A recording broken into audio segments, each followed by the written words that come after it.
In this video, I want to show you how to create an MPEG-1 file from any other file, whether it be MPEG-4, MPEG-2, WMV, or raw data coming out of a camera. So the way to do this, whether it's MT2 or whether it's M2S or any of those. So what I want to show you here is we're using TMPEG Inc. That's the encoder by Pegasus, Video Mastering Works 6, and I have loaded in a VOB file that I just received. You can see at the bottom here, it shows us that right now the video is in MPEG-2 format. It's encoded at 720 by 480, 29.97 frames per second, 9,000 megabytes per second. So basically that's 9,000 kilobytes, 9 megabytes. And we have a display ratio of 16:9 as a default. I'm going to change every bit of this because I'm going to MPEG-1.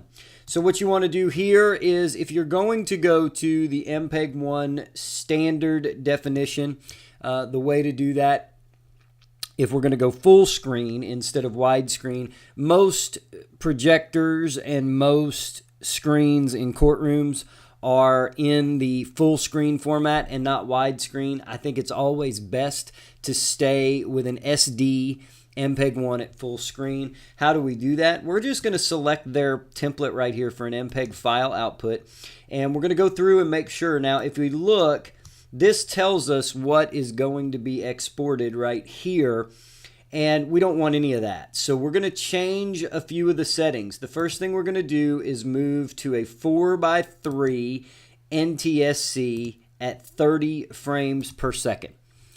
That's really good. Then we want to go in and we want to adjust the size to 640, and it should default to by 480 if you have this link turned on. If you turn this off, you can change the ratios however you wish. You want to make sure you're using a constant bit rate, and the buffer size, the VBV, is at 0. Next, we want to go change our bit rate. So we're going to uncheck the auto here, and we're going to change this to 1.5. That's 1500 kilobits, 1.5 megabits per second. And when we hit our set by target size here, we can see that at this encoding property level here, we're going to be right at about 817 megs for an hour and 5 minutes worth of video. You can certainly go lower if you wish. If your quality is good enough, you can go lower. However, with this, I'm going to stay at this target size. Now, if I wanted to make an MPEG-4, we're going to do the same exact thing for MPEG-4 in one of the next videos that you can look at here on YouTube. But if I wanted to take this and go to a widescreen version for an SD MPEG-1, I would simply make the changes here to 16:9 NTSC. I would change this to 720 by 405 at 30 frames per second, by 405 at 30 frames per second, and that would get me a widescreen version. But as I said, we're going to stay with the 640, and we're going to change this back over here to 480. And so now we've got 640 by 480, and we're going to do the 4.3, 30 frames per second, 1.5 megabits per second. And once we get to this point and we do this, we can simply choose to save that and encode. We're connecting this into one file. So we only have one file. It's a duration of an hour and 5 minutes. So now we're going to click the encode button here, and I'm going to place this in my videos folder, and I'm going to call this MPEG-1 file full screen. And we're going to start the encoding, and that will start the encoding here, and you can see on the bottom exactly what is going to be output, and this will be the full screen with one pass of a constant bit rate at 1.5 megabits per second. As soon as this finishes up, we'll come right back to the video, and when we come right back to the video, we'll show you what that looks like, and then we'll go into encoding a 16:9. As this video finishes, we have, as you can see, it shows you a remainder time here. We have 5 seconds left before that's done.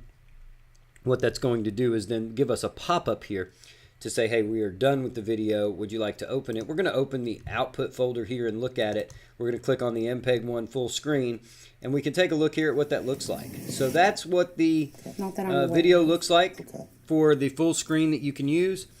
These work well in OnCue. That's an MPEG 1 that is completely stable. The other thing we can do is we can go back to our format now, and we can change this to use our specifications for a widescreen. So if we wanted to do widescreen, as I showed you before, we would simply choose the 16:9 NTSC here, and we would change our settings right here to go in and say, okay, 720 by 405 is what we want to do. So we're going to uncheck this box, and we're going to say 720 by 405, 30 frames per second, 1.5 on the megabits per second. We're ready to go. This is now going to create a widescreen of the same video. Remember, we're still at a constant bit rate. Now we're going to hit encode, and we're going to change this to widescreen right here. So I want to do MPEG 1 file widescreen, and we're going to click start to start the encoding process. As you can see here, this is our widescreen version, and we have 2, 1, and that is now done.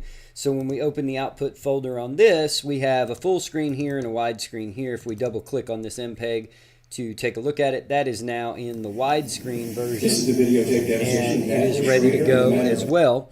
So that's how that works for encoding an MPEG 1. Those are the settings that you use. To recap, we've got some settings here that we can go in and we can change these. Feel free to play with them to get the specifications that you need, but these specs work for OnCue.